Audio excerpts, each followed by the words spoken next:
Olá, começa agora mais um Pesquisa e Ação, um programa que leva até você conhecimento produzido na universidade. Hoje nós vamos falar sobre o êxtase, uma substância que foi inicialmente desenvolvida para ser um supressor de apetite, mas que há algum tempo virou uma das drogas mais usadas por jovens durante festas raves. Para falar sobre o assunto, está aqui com a gente a psicóloga especialista em medicina comportamental e terapia cognitiva comportamental pela Unifesp, Maria Angélica, que desenvolveu uma dissertação sobre a opção de não uso do êxtase. Seja bem-vinda, muito obrigado pela sua presença, Maria Angélica. Eu gostaria de saber o que levou você a estudar o êxtase. Foi algum motivo específico ou curiosidade mesmo? Bom, inicialmente foi o aspecto assim, ter muitos amigos que acabavam fazendo uso e algumas pessoas que eu conheci que usaram e tiveram muitas perdas, desde perdas financeiras, problemas de saúde, e isso me deixou assustada, porque muitos jovens conhecidos já falavam sobre o uso de êxtase. E aí eu fiquei curiosa e quis saber um pouco mais. Mas não tinha nenhum caso próximo, alguma coisa assim de família ou qualquer coisa do jeito? Não, só conhecidos mesmo. Nessa relação de escolher o tema, depois de escolher o tema, né? Como que você organizou a sua pesquisa? Como que você pensou ela? Bom, então eu conversei com a minha orientadora, né? E nós decidimos fazer uma pesquisa qualitativa. Por quê? Porque o usuário de êxtase... Qualitativa significa... Então, é uma pesquisa que ela não trabalha com números, mas sim com o discurso dos entrevistados. Então, por que escolhemos a qualitativa? Porque é uma forma de entender um fenômeno novo, né? Aqui no Brasil tem poucos estudos sobre êxtase e sobre a cultura da cena eletrônica, que ela é muito associada ao uso de êxtase.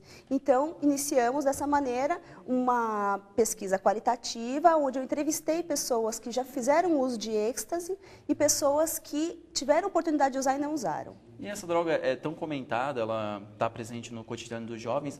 Por que há pouco estudo? Você tem alguma noção sobre isso? Porque ainda não tem muitos estudos quantitativos.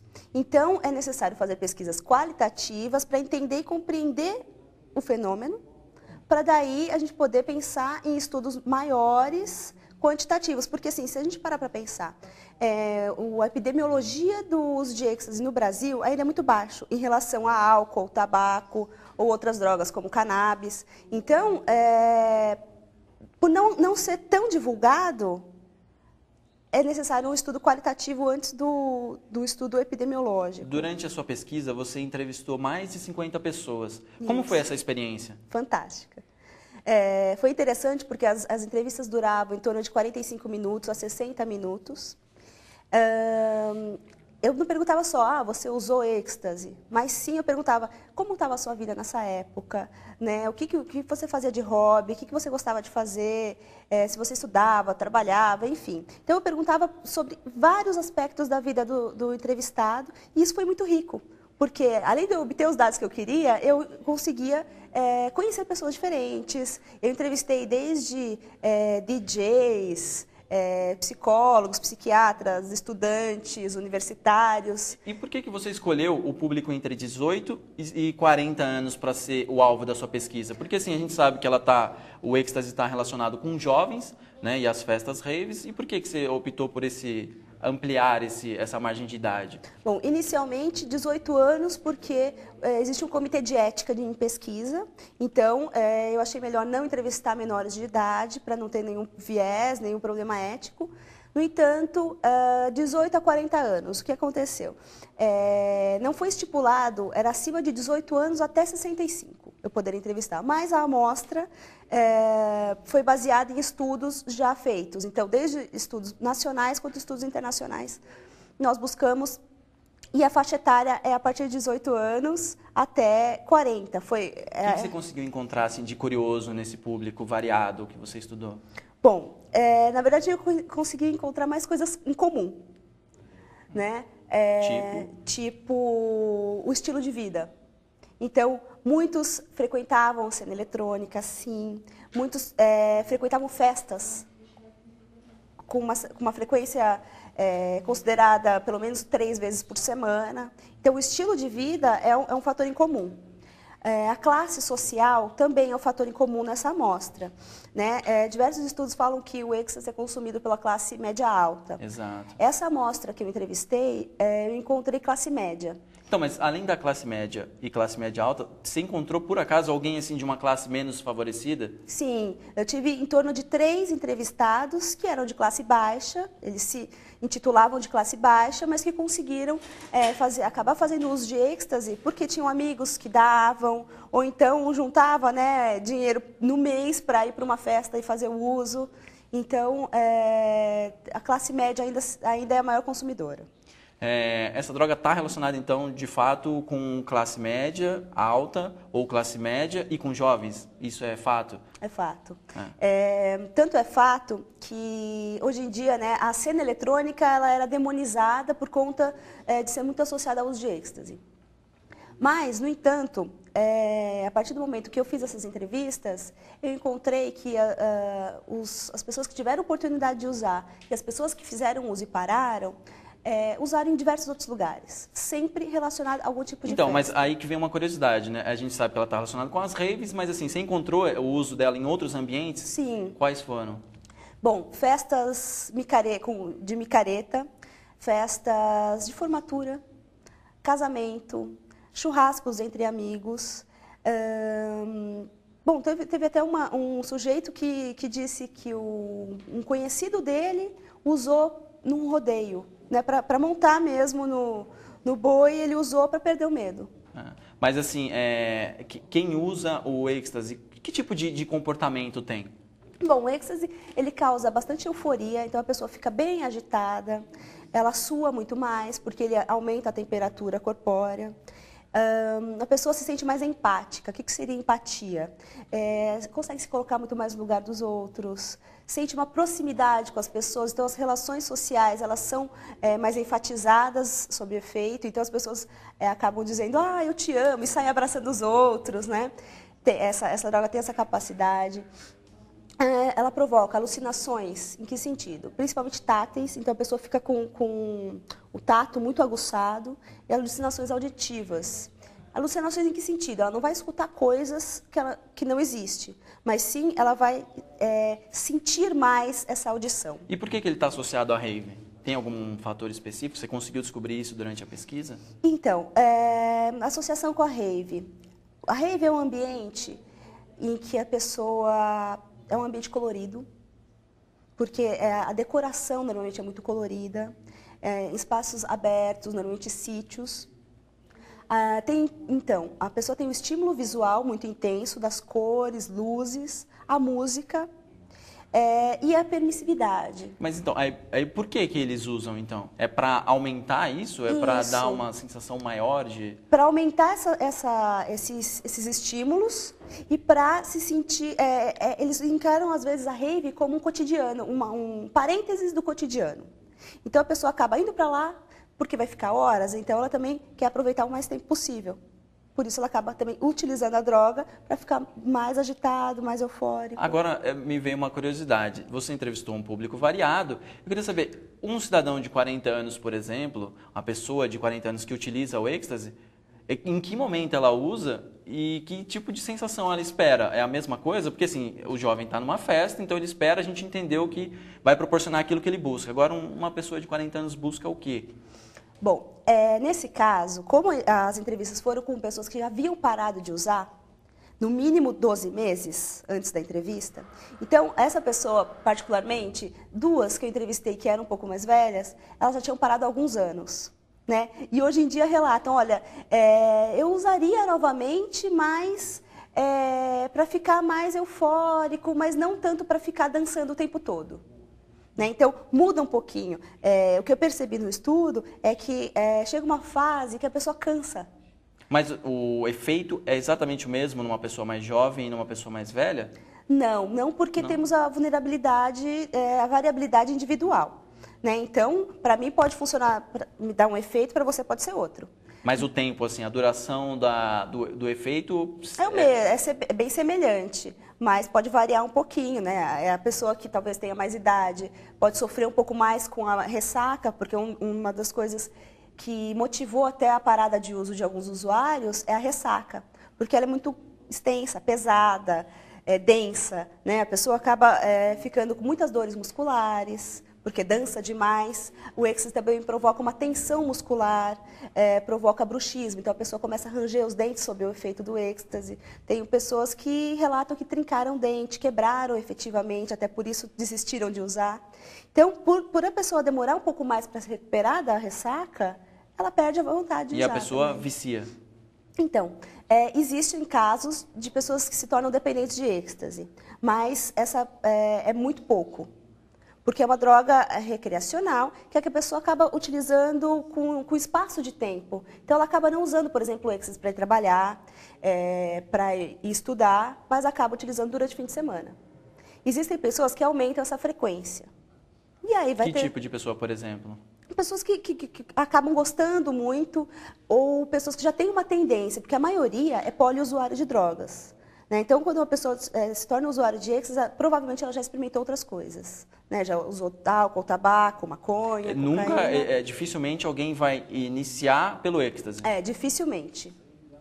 Geralmente tem contato com outras drogas. E até porque, quando as pessoas usam êxtase, dificilmente elas usam só êxtase. E você conseguiu, na sua pesquisa, identificar que o ambiente da rave é propício e que é ele que acaba levando muitos jovens a utilizar, ou as pessoas que estão lá? Então, essa é uma questão bem polêmica, né? Porque, assim, o contexto de uso, ou seja, a festa, ela é uma festa permissiva, porque ela é permissiva porque ela tem um conceito de pessoas que frequentam, que não têm preconceitos, né? Que você está indo lá para se divertir apenas isso. Então, é o hedonismo muito forte, a busca pelo prazer muito intensa, mas não necessariamente a pessoa só usa êxtase porque vai em rave. Ela pode usar em outros lugares também, como a gente já achou, né? Usa em outros contextos, em micareta, em festa de aniversário, enfim. Né? Então, assim, eu acho que dizer que a rave é um lugar onde a pessoa só usa êxtase, mas assim, 30% das pessoas que frequentam não usam. Bom, agora a gente vai fazer um rápido intervalo, né? Mas daqui a pouco a gente volta com mais informações e curiosidades sobre o êxtase.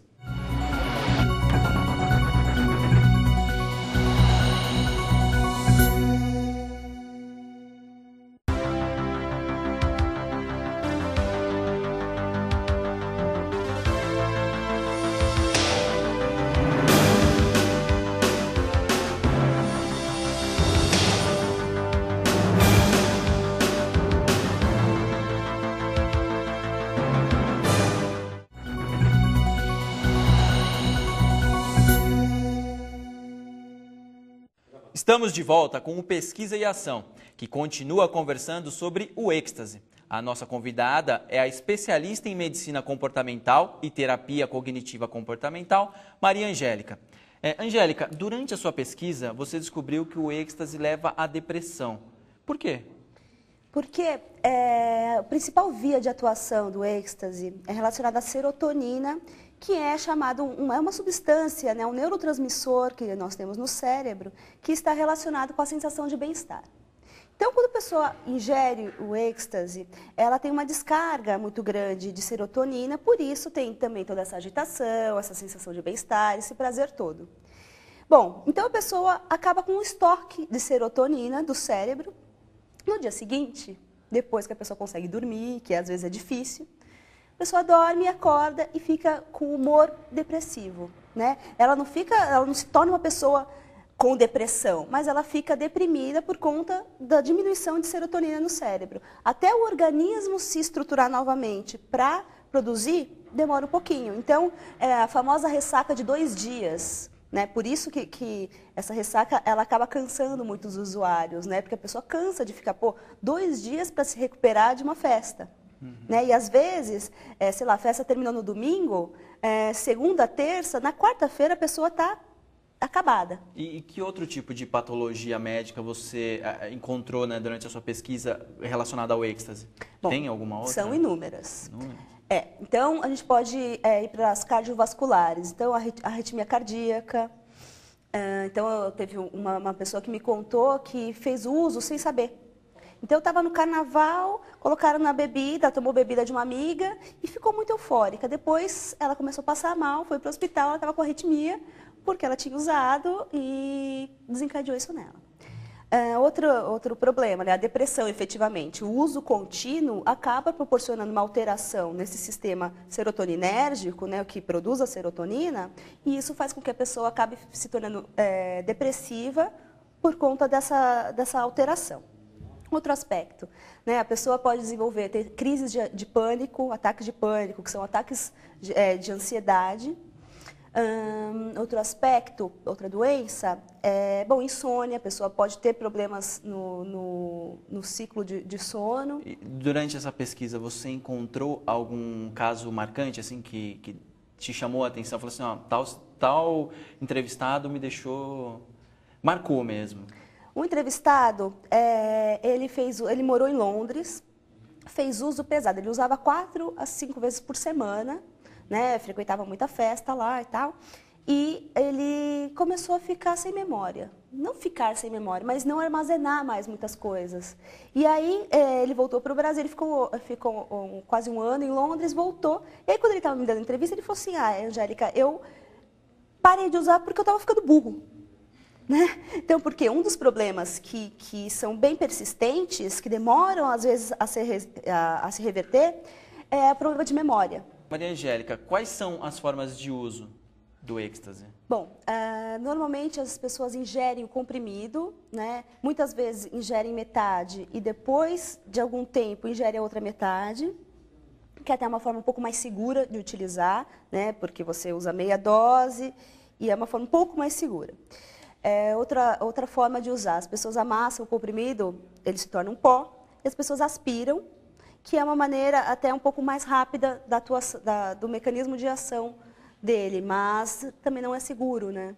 Então, pensando, né, nos padrões de uso, é importante lembrar que existe a redução de danos. Quando a pessoa escolhe utilizar a droga, é importante que ela saiba que é fundamental ingerir algum líquido sem ser álcool durante o uso, procurar descansar a cada meia hora, porque o êxtase faz com que a pessoa tenha uma agitação muito grande, é importante descansar para não elevar a temperatura corpórea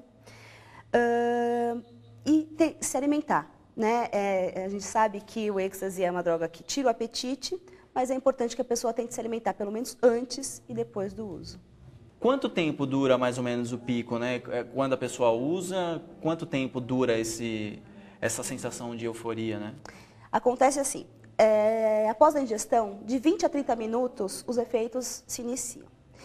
Depois, tem uma fase aguda, que é o auge, né, de 2 a 4 horas. Mas a pessoa pode ter ainda sensações, né, pode ter ondas, né, que a gente fala que o efeito ele acaba acontecendo em ondas, até 6 horas. Então, de 2 a 6 horas é uma duração bem comum. Dá para comparar o êxtase com uma outra droga, algum outro tipo de substância? Bom, o êxtase ele tem propriedades tanto estimulantes quanto alucinógenas. Então, ele pode ser parecido com uma anfetamina, porque ela é estimulante, então a pessoa fica bem eufórica, agitada, sem apetite, sem sono, mas ela também gera alucinações, não tão profundas quanto o LSD, por exemplo, mas ele provoca essas alucinações que eu falei, táteis, né? A acuidade visual, as pessoas veem as coisas mais coloridas. No entanto, se a gente comparar com o álcool, por exemplo, o álcool é uma droga depressora do sistema nervoso central. Então, tem aquele momento que a pessoa tem euforia e depois ela deprime, fica com sono, né? No êxtase, não. Tem a euforia, a alucinação e ela é muito mais... É uma droga que levanta muito mais o astral do que outras. E a mistura desses dois? É complicada. É complicado ou de qualquer outra substância? É bem complicada, porque vamos imaginar, você usa o êxtase que de alguma maneira ele estimula e você usa o álcool que deprime. Então imagina a bomba no cérebro, né? Os neurotransmissores, que são as substâncias que geram os nossos comportamentos, né? que gerenciam o nosso organismo, entram em colapso. Né? Porque aumenta a dopamina, o outro aumenta a serotonina, e aí eles ficam discutindo entre si. Né? Então, a probabilidade, principalmente a mistura álcool e êxtase, é muito complicada também, Porque o êxtase ele causa hipertermia, ou seja, aumento da temperatura corpórea. E aí é necessário que a pessoa ingira água. O que acontece? A pessoa ingere álcool, ela vai desidratar muito mais rápido. Então, é muito perigoso. No começo do programa, a gente disse que ele foi inicialmente fabricado, produzido para ser um supressor de apetite. Existe algum outro uso para o êxtase a não ser essa questão de alucinação? Já que ele foi criado como uma droga para ser usado como um remédio a princípio, né? Mas existe uma outra utilização para ele? Então, atualmente existem algumas pesquisas realizadas, principalmente no exterior, para uso com fins terapêuticos. Quais seriam os fins terapêuticos que alguns autores descreveram? Tratar pessoas com estresse pós-traumático, né? Então, eles realizavam algumas sessões com a pessoa. Por quê? Porque o êxtase ele faz baixar algumas defesas. Então, como a pessoa se torna mais sociável, ela fala muito mais do que ela falaria numa sessão comum, né? Então, tem alguns estudos já relacionados a essa psicopatologia. No entanto, aqui no Brasil ainda não tem estudo sobre isso. Então, não tenho tanta propriedade para falar de outros usos, né? Atualmente é recreacional. E há um perfil, assim, a gente consegue identificar no usuário do êxtase um perfil psicológico? Dá para dizer, ó, todo mundo tem quase a mesma característica? Então, uma característica bem comum... Pelo menos nesse núcleo, né, nessa amostra que você utilizou, você conseguiu identificar um perfil? Então, o perfil mais comum é o poliuso. Né? O que seria isso? Então, a pessoa ela talvez seja um pouco mais vulnerável à experimentação de drogas e também talvez seja aquela pessoa que não importa muito como, mas eu quero ficar louco. Eu quero alterar minha consciência. Né? Então, isso é um pouco comum na amostra. Essa necessidade de curtir tudo muito intensamente foi uma coisa que eu encontrei em comum. E, assim, é fácil identificar uma pessoa se ela está sob o efeito do êxtase? Relativamente fácil. Quais são as características principais? Porque a gente fica preocupado, de repente um amigo ou um familiar está nessa situação. Bom, o êxtase ele provoca uma dilatação das pupilas. Então, as pupilas ficam mais dilatadas. Tem muita agitação psicomotora, então a pessoa se mexe muito, tem uma necessidade de se mexer muito. Algumas perdem um pouco o controle do maxilar, quando eu falei do bruxismo, do ranger os dentes. Então, a pessoa fica rangendo. Às vezes tem dificuldade de formular uma frase, porque existe uma certa confusão, né? Ela acaba pensando mais rápido do que falando. Bom, muitos usam o óculos escuro para disfarçar essa pupila dilatada e também um movimento ocular muito intenso, né? Porque às vezes a pessoa não consegue controlar os movimentos oculares. Então não dá para dizer que alguém, por exemplo, vai usar o êxtase e trabalhar. É difícil. É difícil, mas você não encontrou na sua amostra nenhuma pessoa nessa... Algumas pessoas que trabalhavam, porque trabalhavam em clubes noturnos, né, em produção de festas, então às vezes eles acabam usando durante o trabalho. Ah, entendi. Nessa amostra também, você encontrou muita mulher?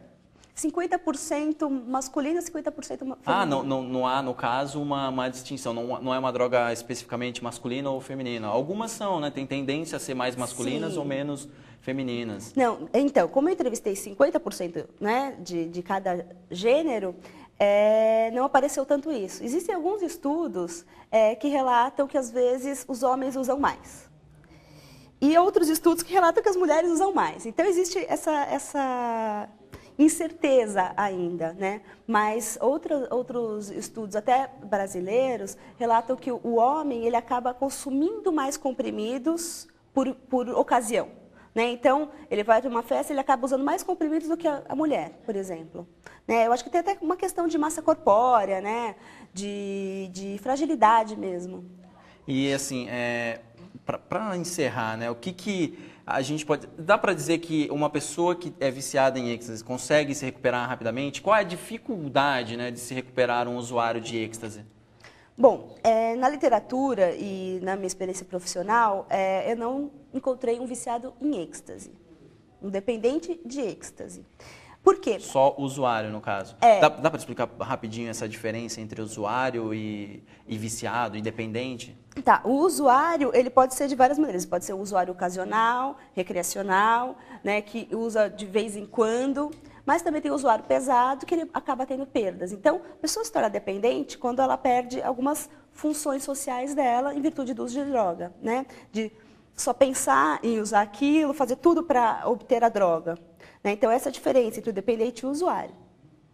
Agora, o dependente, a pessoa que acaba se tornando dependente de êxtase, às vezes ele substitui. Ele acaba abandonando, mas substituindo às vezes por cocaína. Por quê? A cocaína ela tem um efeito estimulante semelhante à parte estimulante do êxtase. E é mais barato. Então, e a pessoa consegue disfarçar muito mais o uso. Bom, infelizmente, nosso tempo acabou, né? Eu queria agradecer você, Maria Angélica, por ter vindo aqui, aceitado o nosso convite. Obrigada. Muito obrigado. E também queria agradecer você que acompanhou o programa. O Pesquisa em Ação fica por aqui. Muito obrigado. Tchau.